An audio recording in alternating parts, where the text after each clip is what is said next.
സുഹൃത്തുക്കളെ, കറുപ്പൻ എന്ന എൻ്റെ യൂട്യൂബ് ചാനലിലേക്ക് മാന്യ പ്രേക്ഷകർക്ക് സ്വാഗതം. ചെറിയൊരു വിശദീകരണം പറയാനാണ് ഞാനിന്ന് വന്നത്. അയ്യങ്കാളിയുടെയും അംബേദ്കറുടെയും സന്താനങ്ങൾ ഇന്ന് വഴിനീളെ പീഡിതരാവുകയാണ്.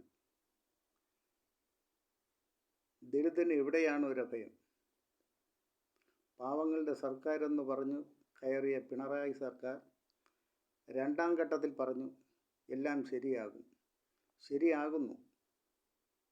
പാവങ്ങളുടെ സ്റ്റൈപ്പൻഡ് കൊടുക്കുന്നില്ല.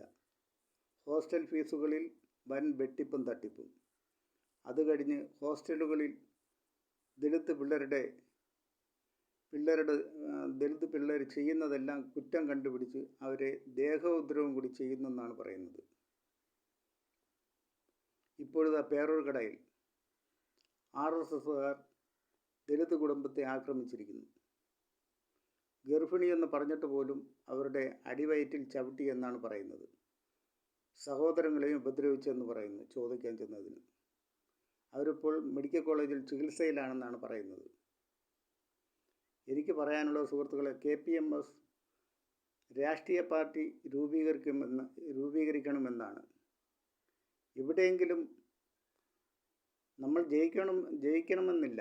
എവിടെയെങ്കിലും ആരെങ്കിലും തോൽപ്പിച്ചാലെങ്കിലും നമ്മളുടെ 10 വോട്ട് കൊണ്ട് ആ രാഷ്ട്രീയ പാർട്ടി തോറ്റെന്നവർക്ക് മനസ്സിലാകണം.